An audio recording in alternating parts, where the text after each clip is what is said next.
राहुल सांकृत्यायन जी की पुस्तक वोल्गा से गंगा तक के पिछले एपिसोड में हमने अब तक जाना कि तक्षशिला के दो छात्र जो बेहद गहरे मित्र भी हैं, तक्षशिला की सुरक्षा को लेकर बेहद गंभीर होते हैं।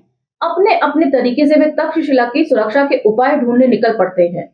नागदत्त जिस रास्ते पर चल रहा होता है वह एक पठारी इलाका होता है, लेकिन वहां पथिकों के ठहरने के लिए जगह जगह पंथशालाएं बनी होती हैं और कुछ पंथशालाएं बहुत भव्य होती हैं। नागदत्त जिस पंथशाला में शरण लेता है उसी के पास भव्य पंथशाला में ईरानी राजा का परिवार ठहरा हुआ होता है, जिसमें राजा की बहन गंभीर रूप से बीमार होती हैं। जैसे ही उन्हें पता चलता है कि पास की पंथशाला में एक हिंदू वैद्य आकर ठहरा हुआ है, तो राजा के सैनिक जो हैं नागदत्त को खोजते हुए वहां पहुंच जाते हैं। नागदत्त उनके साथ जाता है और राजा की बहन का इलाज शुरू करता है। धीरे धीरे उसमें चेतना लौटने लगती है और वो स्वस्थ होने लगती है, जिसे देखकर राजा बेहद खुश होते हैं और नागदत्त से इच्छा जाहिर करते हैं कि वे जब तक उनकी बहन ठीक नहीं हो जाती उनके साथ ही रहें, जिसे नागदत्त स्वीकार कर लेता है। यहां तक तो हमने पिछले एपिसोड में पढ़ लिया था। अब हम चर्चा को यहां से आगे लेकर चलेंगे, तो चलिए मेरे साथ। जय भीम, मैं शालिनी और आप देख रहे हैं अंबेडकर नामा।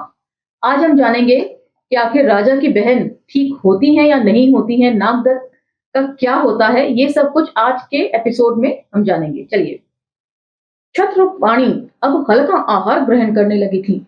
छठे दिन शाम को उन्होंने वैद्य को बुला भेजा। वैद्य उन्हें बिल्कुल नया पुरुष मालूम होता था। जान पड़ता था उनके भतीजों में से ही कोई आ रहा है।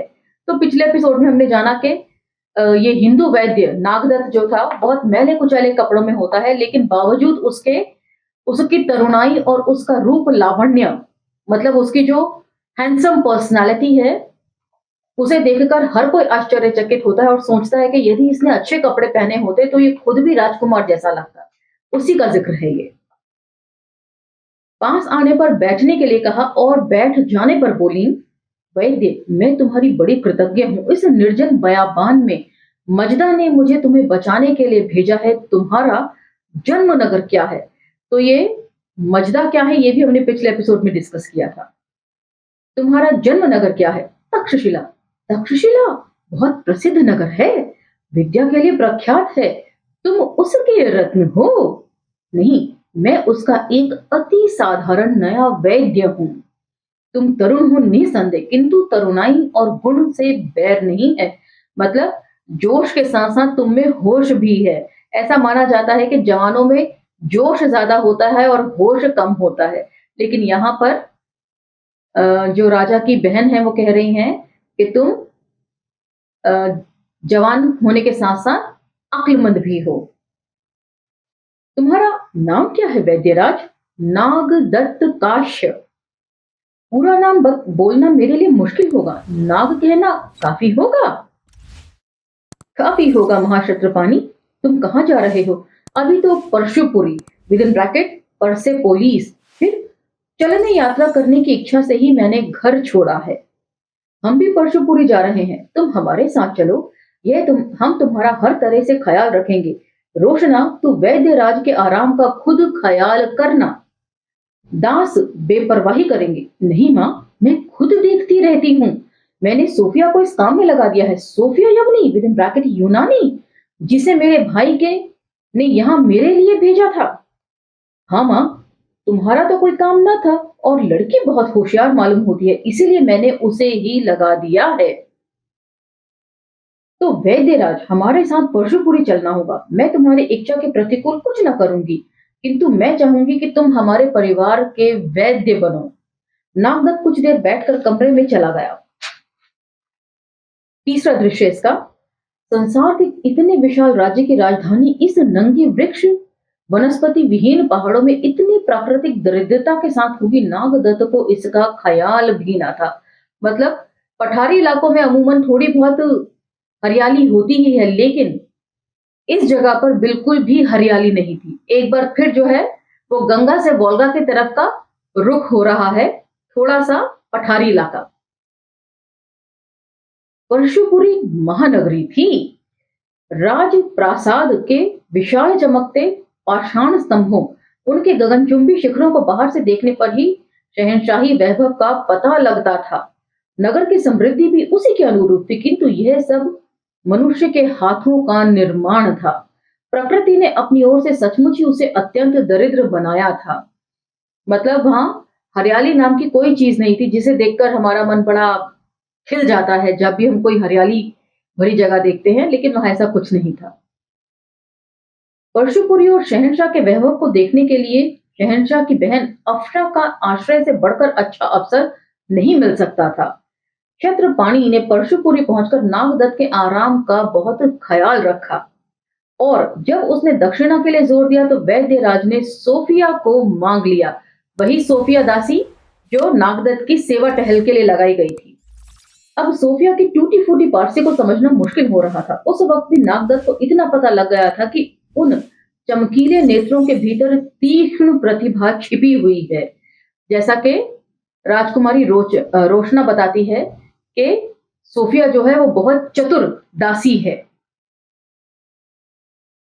जब वह उसकी हो गई, हाँ दासी के तौर पर, तो नागदत्त ने उसे कभी स्वीकार नहीं किया और धीरे धीरे भाषा का परिचय भी और अधिक बढ़ने लगा। मतलब एक तरफ राहुल सांकृत्यायन जी लिख रहे हैं कि वो उसकी हो गई, लेकिन बाद में दूसरे लाइन पे झट से उसको करेक्ट कर रहे हैं, दासी के तौर पर उसकी हो गई। नागदत्त ने स्वयं यवनानी विद इन ब्रैकेट यूनानी लिपि सीखी और सोफिया उसे बड़े परिश्रम से एथेंस की भाषा सिखाने लगी। साल बीतते बीते वह उसमें निपुण हो गया। एक दिन सोफिया ने तरुण वैद्य के प्रति कृतज्ञता प्रकट करते हुए कहा, भाग्य या संयोग भी कैसी चीज है। मुझे कभी आशा नहीं हुई थी कि मैं तुम्हारे जैसे कोमल स्वभाव के स्वामी की दासी बनूंगी। नहीं सोफिया, तुम यदि क्षत्रपाणि के साथ रहती तो तुम्हें शायद ज्यादा आराम होता। लेकिन सोफी, मुझे स्वामी ना कहो, दास प्रथा का नाम सुनकर मुझे ज्वर आता है। मतलब पहले की कहानियों में हम पढ़ चुके हैं कि जो खूबसूरत दासियां होती थी उनको स्पेशल ट्रीटमेंट दिया जाता था, उनका खासा ख्याल रखा जाता था। यही बात नागदत्त भी कह रहा है। किंतु मैं तुम्हारी दासी हूं, तुम दासी नहीं हो। मैंने क्षत्रप दंपति को सूचित कर दिया है कि सोफिया को मैंने दासता से मुक्त कर दिया। तो मैं अब दासी नहीं हूं? नहीं, अब तुम मेरी ही तरह स्वतंत्र हो और जहां जाना चाहो मैं कोशिश करूंगा तुम्हें वहां पहुंचा दूं। किंतु यदि मैं तुम्हारे पास रहना चाहूं तो बाहर तो नहीं करोगे? यह बिल्कुल तुम्हारी इच्छा पर है। दासता मनुष्य को कितना दबा देती है। पिता के घर में मैंने अपने दासों को देखा था, वे हंसते थे और आमोद प्रमोद करते थे। मैंने कभी नहीं समझा था कि उनकी हंसी के भीतर इतनी व्यथा छिपी हुई है। जब मैं स्वयं दासी हुई तब मुझे अनुभव हुआ कि दासता कैसा नर्क है।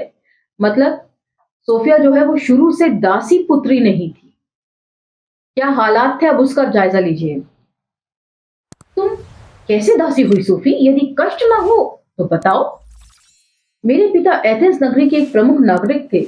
जब मकदूनिया के राजा फिलिप ने हमारी नगरी का विजय किया तो पिता परिवार के व्यक्तियों को ले नाव से एशिया भाग आए। हमने समझा था हमें यहाँ शरण मिलेगी, किंतु जिस नगरी में हम उतरे चंद महीने बाद ही पार्श्वों ने उस पर आक्रमण कर दिया। नगर का पतन हुआ और उस भगदड़ में कोई कहीं कितने नागरिकों को पार्श्वों ने बंदी बनाया। मैं भी उन बंदियों में थी और अच्छे रूप और तरुणाई के कारण मुझे सेनापति के पास भेजा गया। सेनापति से शाह के पास, शाह के पास मेरी जैसी सैकड़ों यौवन तरुणियां थी। उसने अपनी बहन को आते सुन मुझे उसके पास भेज दिया।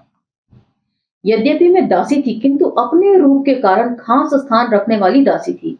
इसलिए मेरा अनुभव साधारण दासियों का नहीं हो सकता। तो मैं ही जानती हूं इस यातना को। मुझे जान पड़ता था कि मैं मानवी नहीं हूं। मतलब खास जतन से जो खूबसूरत दासियां होती थी उनको बहुत सा बढ़िया कपड़ा जेवर रखकर अपने पास रखा जाता था ताकि उनकी तरुणाई, उनकी खूबसूरती बनी रहे। और अ, राजा के जितने भी लोग हुआ करते थे इंपॉर्टेंट, वो उसको भोगते थे। ऐसा ही इंप्रेशन मुझे मिल रहा है इस विवरण को पढ़कर। तो सोफी, तुम्हारे पिता से फिर भेंट नहीं हो सकी? मुझे विश्वास नहीं कि वे जिंदा बचे होंगे। अब तो हम हवा में उड़ते सूखे पत्ते हैं। प्यारी एथेंस बर्बाद हो गई। अब जीवित होने पर भी मिलने का ठाव कहाँ रहा? एथेंस महानगरी है सोफिया। ठीक कभी स्वामी, स्वामी नहीं नाग कहो सोफी। ठीक कभी नाग। किंतु अब तो वे उजड़ चुकी है। हमारा गण जिसने महान दारियोश के दांत खट्टे किए, उसे शूद्र फिलिप ने आनत शिर कर दिया। क्यों ऐसा हुआ सोफी? पार्श्वों के अनेक आक्रमण का प्रतिकार करने पर भी एथेंस के कितने ही विचारकों के दिमाग में एक ख्याल बैठ गया कि जब तक पार्श्वों के मुकाबले में हम भी एक बड़ा राज्य नहीं कायम कर लेते, तब तक निस्तार नहीं। फिलिप कभी सफल ना होता यदि एथेंस ने उसे सहायता न मिली होती। मतलब बुद्धिजीवियों का काम है सही चीज को सामने लाना। बुद्धिजीवियों ने सोचा कि पूरे गण को मिलाकर एक मजबूत गण बनाया जाए, मतलब छोटे छोटे अलग अलग जो राज्य हैं उन सबको कलेक्टिवली एक बड़ा गणराज्य के रूप में तब्दील कर दिया जाए। लेकिन लोगों ने ये बात नहीं मानी। यदि इसलिए सोफी ने कहा कि एथेंस ही अपनी हार के लिए जिम्मेदार है। उन्होंने एकता के महत्व को नहीं समझा। आह तक्षशिला, तूने भी विष्णुगुप्त को पैदा किया। तक्षशिला, विष्णुगुप्त क्या है नाग? अभिमानिनी तक्षशिला, मेरी जन्मभूमि पूर्व की एथेंस। हमारे गण में भी महान दारियोश और उसके उत्तराधिकारियों को कई बार मार भगाया, किंतु मेरा सहपाठी विष्णुगुप्त अब वही बात कर रहा है जिसे फिलिप को सहायता पहुंचाने वाले एथेंस के नागरिकों ने कहा था। क्या तक्षशिला भी हमारे एथेंस की भांति ही गण है? हाँ, गण है, और हमारी तक्षशिला में कोई दास नहीं। उसकी भूमि पर पैर रखते ही दास अदास हो जाते हैं। मतलब जैसे ही आप तक्षशिला की भूमि पर पहुंचोगे, जितने भी दास हैं वे अपनी गुलामी से मुक्त हो जाते हैं। आह करुणामयी तक्षशिला, तभी नाग मैंने पहले दिन से ही देखा दासों के साथ बरतने का तुम्हें ढंग ही नहीं मालूम है, और मैं कभी मालूम नहीं होने दूंगा। मैंने विष्णुगुप्त को कहा यदि तुम मगधों को लाओगे तो तक्षशिला की पवित्र भूमि पर दासता का कलंक लगे बिना नहीं रहेगा। मागध कौन है नाग? हिंद के फिलिप। तक्षशिला के पूर्व एक विशाल हिंदू राज्य, तो मगध कब हिंदू राज्य में तब्दील हो गया? क्या ये सारा विवरण जो है वो सम्राट अशोक के मृत्यु के बाद उसके राज्य को पुष्य मित्र शुंग द्वारा हथियाए जाने की कहानी है? क्योंकि मगध, जहां तक मेरी जानकारी है, हिंदू राज्य तो नहीं था उस समय। ये हिंदू वाली बात तो नहीं थी कहीं भी। और फिर यहां पर ऐसा भी मालूम होता है कि हिंदुओं की पढ़ाई करने के लिए ही राहुल सांकृत्यायन जी ने इस पुस्तक को लिखा है। शुरू से ही ये आर्यों की बढ़ाई कर रहे हैं और अनार्य जातियों को असुरों का कहकर और सारी बुराइयों के साथ उसे पेश कर रहे हैं। चलिए खैर आगे बढ़ते हैं। हिंद के फिलिप, तक्षशिला से पूर्व एक विशाल हिंदू राज्य। पांडवों के आक्रमण से हम तंग आ गए हैं। जीतते जीतते भी हम निर्बल हो गए हैं और हारे से हो गए हैं। वस्तुतः अकेली तक्षशिला पार्श्व शहंशाह से मुकाबला नहीं कर सकती, किंतु मैं इसकी दवा अपने अनेक गणों के संघ को बतलाता हूं। किंतु ना, हमारे देश में ने भी ये करके देख लिया। हमारी हेल्ला जाति के कितने ही गणों ने संघ बांध कर पार्श्वों का मुकाबला किया, किंतु वह संघ स्थायी नहीं हो सका। गणों ने अपने अपने गण की स्वतंत्रता का इतना ख्याल होता है कि वह संघ को वह स्थान देने के लिए तैयार नहीं होता। तो कहने का मतलब है छोटे छोटे राज्य जो थे, आप इसे समझ सकते हैं क्यों भारत में जो है इतने सारे आक्रमणकारी सफल रहे, क्योंकि यहाँ छोटे छोटे राज्यों में ये भारत बटा हुआ था। इसे एक सूत्र में बांधने का श्रेय तो अंग्रेजों को ही जाता है। और उसके बाद बाबा साहब अंबेडकर को, जिन्होंने छोटी बड़ी रियासतों को एक संविधान के तहत वो लेकर आए। तो क्या मैं गलत साबित होऊंगा और विष्णुगुप्त ही सही? क्या विष्णुगुप्त संघ में सफलता नहीं देखता? हाँ, वह कहता है हमारा शत्रु जितना मजबूत है उसका मुकाबला गणों के संघ से नहीं हो सकता। अनेक गणों की सीमा मिटाकर यदि एक महान गण बनाया जा सके तो शायद संभव हो, किंतु गण इसे नहीं मानेंगे। शायद नाग तुम्हारा मित्र ठीक कहता है, किंतु हमने अंत तक एथेंस की स्वतंत्रता को खुशी से देने का ख्याल मन में नहीं आने दिया। मतलब खुशी खुशी हमने गुलामी एक्सेप्ट नहीं करी, हम लड़े उसके लिए। तो सोफी, गण होते हुए एथेंस ने इस दास्ता को क्यों स्वीकार किया? अपने पतन को जल्दी बुलाने के लिए। धनिकों के लोभ ने दासता को जारी किया और धीरे धीरे दास स्वामियों से भी संख्या में बढ़ गए।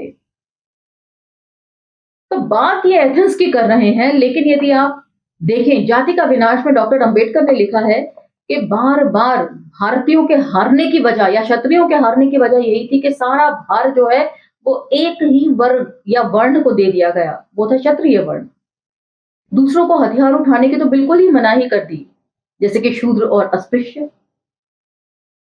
वही बात राहुल सांकृत्यायन यहाँ पर बोल रहे हैं। तो जाति के विनाश का रिफ्लेक्शन जो है ना, मैं आगे की कहानियों में देख रही हूँ। आपका इस बारे में क्या मत है, मुझे कमेंट सेक्शन में जरूर बताइएगा। चलिए आगे बढ़ते हैं। तुम्हें यहाँ पार्श्वों में सबसे बुरी बातें क्या मालूम हुई? दास्ता, जो कि हमारे यहाँ भी थी, फिर शहंशाहों और धनिकों का रनिवास। तुम्हारे यहाँ ऐसा नहीं होता? हमारे यहाँ मकदूनिया का राजा फिलिप भी एक से अधिक ब्याह नहीं कर सकता। यहाँ तो छोटे छोटे राज कर्मचारी तक कई कई शादियां करते हैं। हमारे यहाँ कभी कभी एक से अधिक ब्याह देखे जाते हैं, यद्यपि उनकी संख्या कम है, किंतु मैं अनुभव करता था कि यह स्त्री की दासता की निशानी है। एथेंस ने यदि दास्ता रखी तो तक्षशिला ने अनेक स्त्री के साथ विवाह को जारी रखकर उसे कायम रखा। तो ये वो समय था जब स्त्री अब स्वतंत्र नहीं थी। स्त्री को जो है वो भोग की वस्तु समझा जाता था। नागदत्त भी कह रहा है कि एथेंस में भले ही एक विवाह का चलन रहा हो, लेकिन यहाँ पर बहुत सारी दासियां अपने हरम में रखने का रिवाज था। और तक्षशिला में दास प्रथा बेशक ना हो, लेकिन अपने रनिवास में सैकड़ों रानियां रखने का रिवाज था, जो एक तरीके से दास प्रथा ही थी स्त्रियों के लिए, क्योंकि उस रनिवास में स्त्रियों की हालत दासों जैसी ही होती थी, जो राजा या भोग करने वाले के रहमो करम पर होती थी। और धन का थोड़े ही घरों में जमा होना। मैंने विष्णुगुप्त को कहा था, गण में कितने ही धन सिक्का क्यों ना बढ़े, किंतु वह राजाओं की भांति पानी की तरह नहीं बहाया जा सकता। यहाँ तुम देख ही रही हो सोफी, महार्द, मर्गचर्म, दुकून, मणिमुक्ता आदि वस्तुओं के साथ किस तरह का व्यवहार किया जाता है। ये गुलाबी गाल, ये प्रवाली अधर ख्याल भी नहीं करते कि इन वस्तुओं को पैदा करने के लिए कितने करोड़ करोड़ आदमी भूखे मर रहे हैं। मतलब ये जो गालों पर लाली है, और राज परिवारों के जो लोग इतने खूबसूरत हैं, इतने महंगे कपड़े पहनते हैं, उसके लिए कितने करोड़ लोगों का खून चूसा जाता है। तो यहाँ पे करोड़ों करोड़ लिखा है। उस समय तो मेरे ख्याल से इतनी जनसंख्या भी नहीं रही होगी। हमारे घरों पर गिरे पानी को छीन कर समुद्र को महान जल राशि मिली है। मतलब राज परिवारों। मिट्टी से सोना पैदा करने वाले भूखे नंगे रहते हैं, और सोने को मिट्टी करने वाले मौज उड़ाते हैं। मैं 3 बार शहंशाह के सामने गया। हर बार लौटते वक्त मेरे सर में दर्द होने लगा। मैंने उनके सारे वैभव से जाड़ों में ठिठुर कर, गर्मियों में जलकर मरने वाले कर्मकरों की आह निकलती देखी। उसकी लाल मदिरा मुझे सताई गई प्रजा के खून के रूप में दिखलाई पड़ी। मैं परशुपुरी से तंग आ गया हूं और जल्दी निकल भागना चाहता हूं। कहां जाना चाहते हो ना? पहले तुम्हारे बारे में जानना चाहता हूं। मैं कहां बतला सकती हूँ? यवन लोक विदिन ब्रैकेट यूनान।